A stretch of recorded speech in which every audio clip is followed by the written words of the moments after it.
Hey, welcome, ladies and gentlemen. This is Urban Politics, and I'm your humble host, Fizz Ed Music. Want to thank you all for liking and subscribing. Please, as soon as you have a chance, run on over to YouTube, like and subscribe. But without further ado, I want to jump right into it like a car and drive because there's all types of tasty and delicious politics to get into. So let's go ahead and get right into it. First of all, let's talk about the hot button issue right now. If you turn on your news right now, the news is probably talking about it. CNN has been talking about it. MSNBC has been talking about it. Fox News has been talking about it. Bloomberg's been talking. All of the outlets been talking about how Trump got raided. Yes. Trump's home in Mar-a-Lago was raided. They were looking for documents. Lo and behold, he was given a chance. I think in the spring they said to turn these documents over. He didn't do it. So he had plenty of time to turn these documents over. His house did not have to get ran up into. And these documents didn't have to get basically snatched from his grasp, although he wasn't home when it happened. Official documents that have, they said, something maybe to do with launch codes. We'll talk about what these documents actually had in them because it is some interesting stuff. Official documents. The right has been going nuts, calling for the defunding of the FBI. These are the same people who talk all that thin blue line stuff. These are the same people who are always like, oh, you have to back the blue, and you have to protect our law enforcement, and defunding the police is like saying the N-word. That's how these people act, right? But now they quickly say, defund the FBI. As soon as their boy, who is guilty, this guy is indeed guilty, and we'll get into that in a hot second here, ladies and gentlemen. But this man, Trump, is indeed guilty.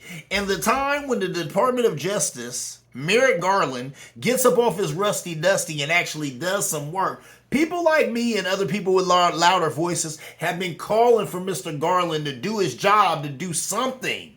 And he heard them calls. And obviously, he been sick of people talking about how he ain't doing his job. So he said, hold on, I ain't doing. Let me go ahead and start putting the muscle behind the hustle and show you what's good with this Department of Justice thing. And that's what he did with this. So, you know what I'm saying?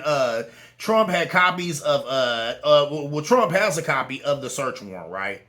So while these, you know what I'm saying, people on the right are calling for the defunding of the FBI and saying, why don't they show the search warrant? And why doesn't Merrick Garland have a press conference to talk about all this? So Merrick Garland came out and said, hey, guess what?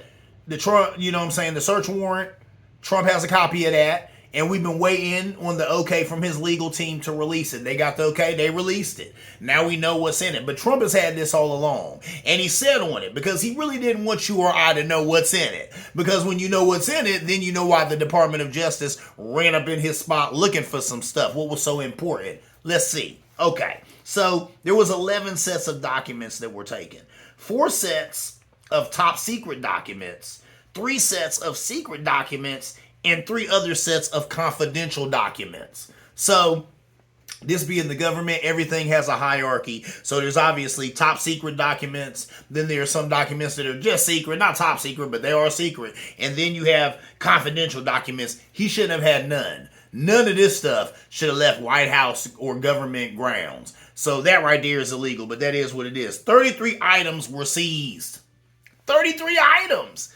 When I first heard about this a while ago, when they had mentioned in the news, among Trump's many other crimes, that he had taken some documents from the White House, I thought, maybe a box or 2 of some stuff, and probably stuff that was just, you know, specific unto him and his time there, I thought. But no. 33 items were seized? He took 33 items from the White House? The goal of this guy. And how did he think that this was just going to be okay? Why would he think that? Why where on the planet is it okay that you took 33 documents from the White House, or 33 items, excuse me, because this could be 33 boxes of stuff, right, from the White House. FBI was told to go in between, check this out, 6 a.m. and 10 p.m., right? Those are basically, you know, regular day hours. They went in at 10 a.m. and they left at 6 p.m. Now, that's 2 things that are telling right there. Number 1, Merrick Garland, he's better than me because I've been trying to make an example out of this guy. I done ran up in his spot like I would do your local drug dealer. I'm going to run up in there at 6 in the morning, police at my door, like Ice-T talked about. That's how I would have did Trump. Because that's what he deserves, because that's what he is, a common criminal. But no, Merrick Garland, he's a professional, a consummate professional. He tucked all that in. He said, no, this guy's an ex-president, and I'm going to treat him as such. We're going to give him the utmost respect. We'll give him dignity. We'll give him respect, even though we're going to run up in there and get our documents back. We didn't ask for him back nicely. He act like he can't give them back. Okay, so we're going to run up in there and we're going to take what's ours, but we're going to do it during business hours. When he had the agents going there, they had to be wearing plain clothes. So he really tried to keep this low. The only thing that really helped this get out was Trump, because he couldn't wait to get on Twitter and tweet about it, because, you know, he loves to play the victim. So as soon as this went down, he couldn't help himself. He had to get on Twitter and let everybody, or not even, excuse me, Truth Social, because he ain't allowed on Twitter no more. So he got on the only outlet that he can access anymore, Truth Social, and had to let everybody know that, oh, the FBI is in my house, woe is me. Like he did nothing wrong. This man is guilty. Guilty at 33 items that he should not have had, that he stole from the White House. So there's that. The charges are obstruction, removing of government records, and espionage. Now, obstruction, number one, you know where that's coming from. All that January 6th and all that other stuff. So some of these documents that he took from the White House were official documents where they were documenting that day and what went down on January 6th. So that is obstruction of justice, because he is further trying to obstruct that case, you know, that the January 6th hearings have been getting to the bottom of, right? So there's that. Removing of government records, like I said, this stuff was classified stuff. They said this ain't just some of this is top secret, and confidential documents. This stuff is not supposed to leave White House grounds. This stuff is not supposed to leave government grounds. And the fact that he just had it at his crib in Mar-a-Lago, ain't no special type of security or nothing there. So these records, they could get out and hurt all Americans just chilling at your home. That's garbage. That's another charge. And then espionage. I say that to anybody. I don't care whether you're a Republican or a Democrat. I don't care what side of the aisle that you sit on. Ask yourself this. Why would Trump steal these things? They only have value if they're sold, ladies and gentlemen. I'm sorry. The only way that some of this crap even has value is if you sell it to somebody. Launch codes to our nukes. What are you going to do with that? What would you do with that as a common person? If you already had launch nodes, they wouldn't be worth a quarter, right? Because you don't know where to go with that. But they would be worth it to a Vladimir Putin, wouldn't they? They would be worth it to another foreign entity that wants to do the U.S. in. And there's plenty of enemies to America for whatever reason. Probably the hypocrisy of our democracy, but that's another show, ladies and gentlemen. But point being, espionage, I think right here is the biggest charge, because why else would he steal these things unless he was looking to enrich himself by selling them? That just is what it is. I said what I said. Take it how you want. Anyway, the Department of Justice basically charging him with keeping classified government documents in an unsecured place, which puts all Americans at risk, and that's true. And that's what's sad about this whole thing with Trump, because that's what I'm saying. This guy is just an egomaniac. He is truly egocentric. He's all about himself, because some of this stuff that he's looking to sell, or probably would have sold or would sell to foreign entities, it would hurt his kids. It would hurt people in his family, but he don't care. It's all about him at the end of the day. It's all about him enriching himself. So he would get these sensitive government documents and sell them to the highest bidder. Wow. You know what I'm saying? That is awfully telling to him. So the Department of Justice, they ain't doing nothing but their job. And the right going crazy. Oh, this is a banana republic that we live in. Man, get out of here. Political retribution. I talked about that on the show. And I'm glad that Merrick Garland swatted that to the side and said, let me stand up and do with my job. And let me stand up and act with the, with the testicular fortitude that God has blessed me with. And charge these criminals. And they're not good at it. They're blatant criminals. They do it in your face, and they deserve to be charged as such. So Merrick Garland, he ain't doing nothing but his job. The right, oh well, get over it. And how about this? If somebody on the left is as raggedy as a Trump, then please prosecute the way that the left is prosecuting your boy. For real. If he's as lame and as raggedy and as inept and as sloppy as a Donald Trump, please, please, please, please make this person accountable if they on the left when it's your time and power on the right. Anyway, let's move on. I want to talk about, well, first of all, before I get in it, let's talk about Marco Rubio. This is just a quick little piece in there. He's probably going to lose to Val Demings. Val Demings, you've heard that name before. She was on the vice president shortlist. You know what I'm saying? So before it was Miss Kamala Harris, who's in there now, it could have been Miss Demings. And she's 46% to 46% against Mark Rubio. Why is that a big deal? That's a big deal because Mark Rubio is a Republican, and he has the apparatus. He's the incumbent right here. Now, when I say he has the apparatus, a good friend of mine back in the day, still a good friend of mine, I just don't talk to him much because he don't mess with social media, and we don't work together anymore. But this guy is a brilliant brother, and that's what he always told me. He said, it's hard to get an incumbent out of office. Why? Because they have the apparatus. And all that means is they know how to do it, how it go, right? So if you have a frame of reference with something, you're obviously going to be better at it than the guy or gal who's coming along and they don't know nothing about nothing. They just coming green to it. They fresh, right? So they're not going to have the apparatus. Marco Rubio has the apparatus. You know what he has that's even better than the apparatus? Republican money. He got all that Republican money behind him. But somehow, this sister Val Demings is still beating him. So what does that tell me? That tells me that all this hubbub about the left coming on strong ain't just hubbub. It looks like it might be real in some cases. Now, some other cases, some Trump-endorsed people have fared well in different races and stuff. And, you know, and some of them have floundered. So, but right here, it looks like right here in Florida, think about that. Florida is a very Republican state. Florida is a very unique state. I'll leave it at that. But even in Florida, it looks like they might be tired of Mark Rubio's crap.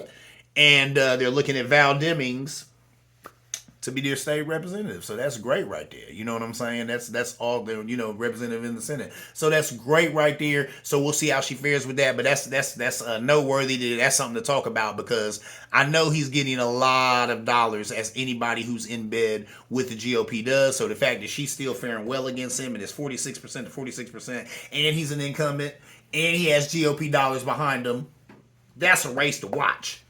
Kudos to her. Anyway, let's move on and talk about pop culture. Now, this is urban politics, and usually I like to keep it political, but every now and then I like to talk a little pop culture. This is really interesting right here because I want to talk about a guy, The Game. If you don't know who The Game is, he's a good MC.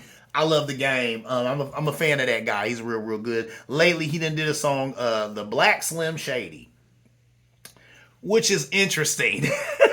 Now, the song, The Black Slim Shady, as far as just being a song, it's a good song. The beat's dope. The lyrics are dope. I like The Game. He's very talented, very intelligent. He's got good wordplay, all of that stuff. But this song comes off like, is it a diss track? Or was he, you know, was he trying to say, I love you and I'm your biggest fan? Or, you know what I'm saying? Or I'm a big fan of your work.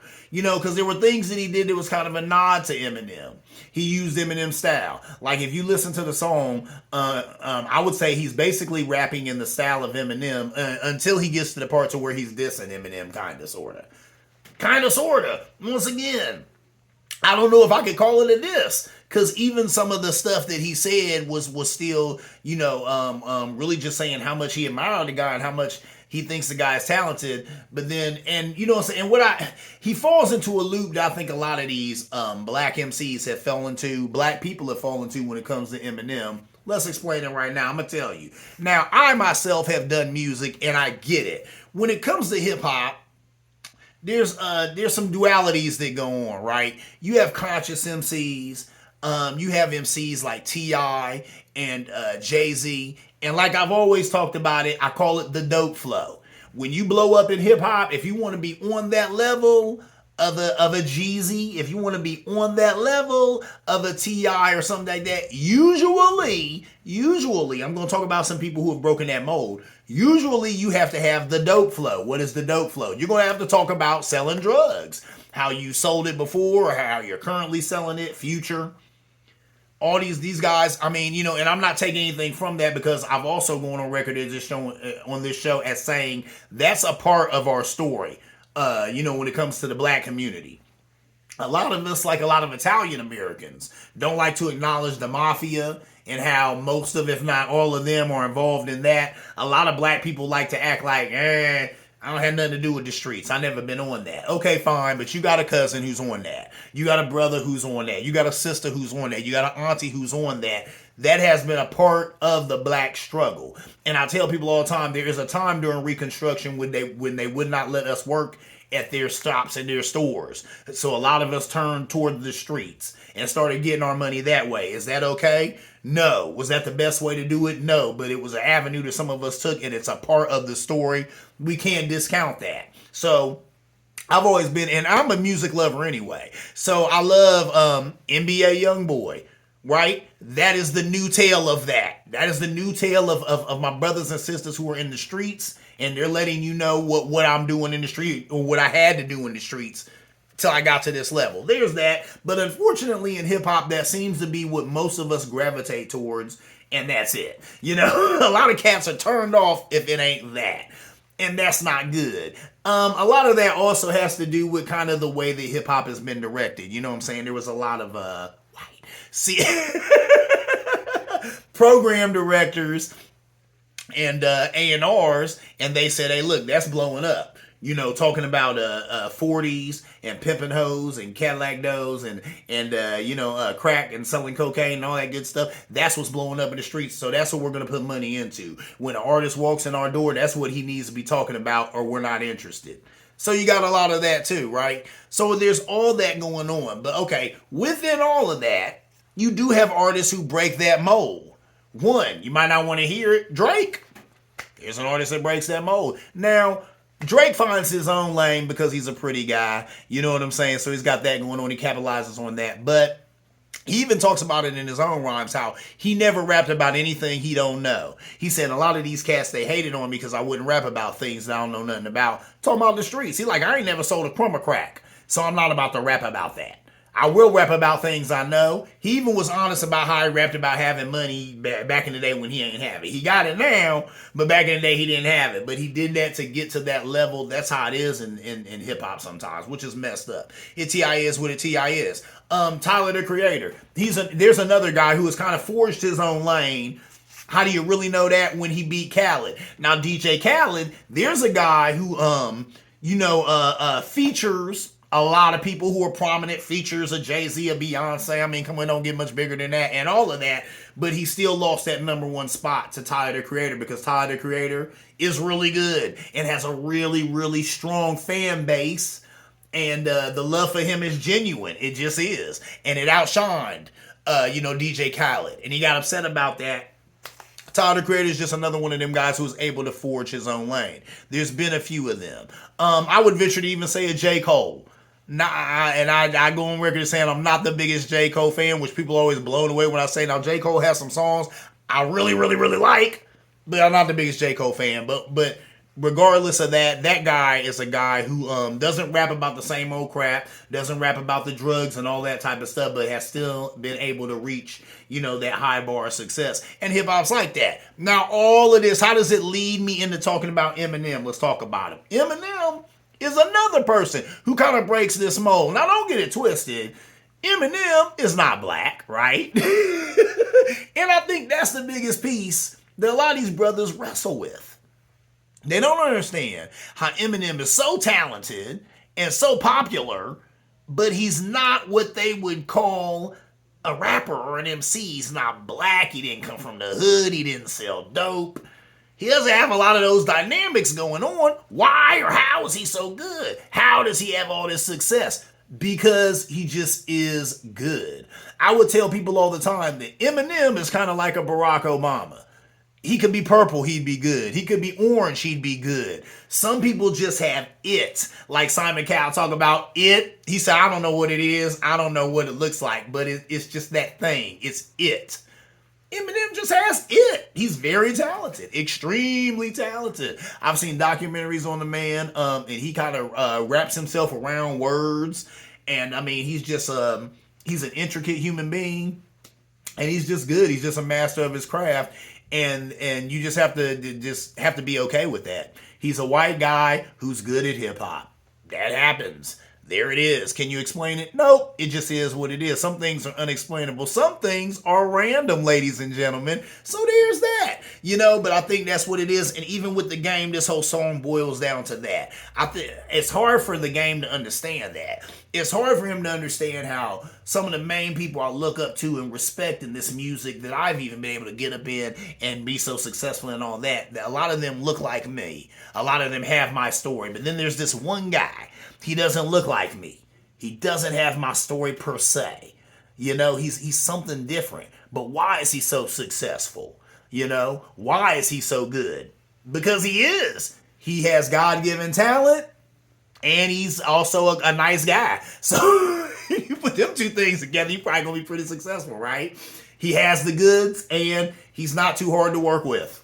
So there it is, you know what I'm saying? But a lot of cats need to step outside of that. Stop thinking that, you know what I'm saying, an MC or rapper has to look a certain way or have a certain type of background or whatever. Guess what? Talent just is what it is. There are plenty of people out there, and you ask yourself, why is he or she so successful? Because they just are. People just dig them for whatever reason, and that's okay. And does it fit into the mold or the frame of what you expected to be successful in that genre, in that field, in that whatever? No, but guess what? That's all right too.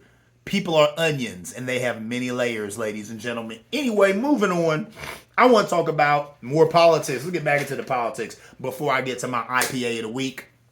And then I get up out of here. Check this out. Let's talk about Matt Gaetz. You'll know who this is. This fool runs around with the deplorable MGT, Marjorie Taylor Greene, MTG, and all of that. You know this guy. Listen, this dude had the audacity to say that women who look like a thumb don't need to worry about getting pregnant. Really? Okay. He referred to abortion rights activists as disgusting and odious on the inside and out. Now, if you know anything about this joker, you know that of all people, he should not be talking about ugly, dirty insides. I go on. Listen. He went on to degrade women who are 5'2" and 350 pounds and march in protests to the Supreme Court overturning of Roe versus Wade. This dude, here's what he said. This is a quote from him. I'm thinking, March, you look like you've got ankles weaker than the legal reasoning behind Roe versus Wade. They need to get up and march for like an hour a day. Swing those arms, get the blood pumping, maybe mix in a salad. This guy, this dude, you'll see in a minute why I'm like, this human POS shit. Anyway, listen.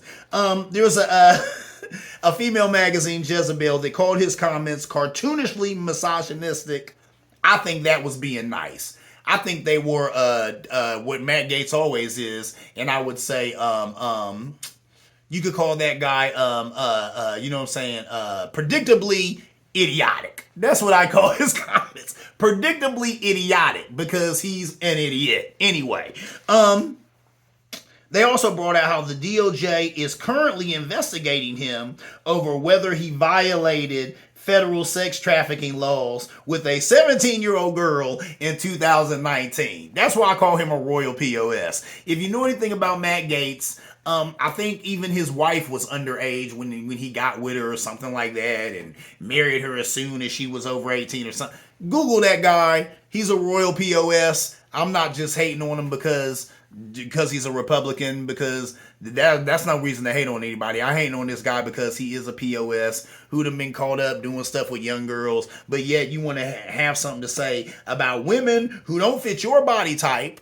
or your definition of beauty. You want to talk about them because they come out against some stuff that that your party did that was wrong. There's some people that you put in office did that was wrong, breaking 50 years worth of precedent without it even being, the will of the American people. That was garbage. But you come out and you want to talk about these people's looks because your poster child or your standard bearer, Trump, That was his thing, right? You know what I'm saying? To come after women, to talk about their looks and all that good stuff or whatever. These guys are pathetic. This frat boy mentality that they come at politics with, it's lame, it's tired, it's boring, and anybody out there who can, please, please, please vote this buffoon out of office. Anyway, before I get up out of here, I want to talk about my IPA of the week. This platform, Haze Jude. Haze Jude, you know, song from back in the day. Hazy Indian Pale Ale.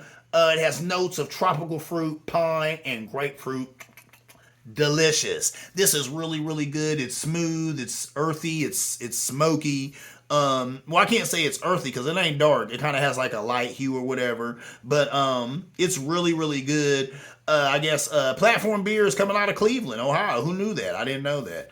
And this beer has 6% alcohol by volume. Like we say, most beers are 5% or 5.5%. This right here is 6.0%, so you're going to feel it. It's delicious. It's good. What can I say, ladies and gentlemen? I'm about to get up out of here. Why have I been on a 2-week hiatus? That's right. Hi, haters. I'm back off hiatus. Even I hate us. That's Kanye West, not me. But, I was doing all types of stuff, man. I was helping people vote. I was working at the fair. You know what I'm saying? Seeing a big swath, cross-section of America. And when I seen all that, all I could think to myself is, where is all this hatred for same-sex unions coming from? Where's all this hatred for diversity coming from? Because that's all I see from America is same-sex unions and diversity. I'll talk more about it the next show. I was helping people to vote, and all I'm going to say is I live here in Bexley, which is a pretty affluent place. Not because I'm affluent. I live in the ghetto of Bexley. But I helped a whole lot of people register who were repping the Dem. That's all I'm saying. Now, I'm an independent myself these days, but I ain't gonna lie, that was interesting to see. And then when I hear you talk about this big Democratic wave, I guess the proof is in the pudding, and I did get a little taste of that pudding when I helped people vote August 2nd in our special election. So that TI is what it TI is. I'm your humble host, Fizzette Music. This right here is Urban Politics, where politics live. As soon as you have a chance, please run on over to YouTube. Let your fingers do the walking and subscribe. Urban Politics. And as always, ladies and gentlemen, see you around like a donut.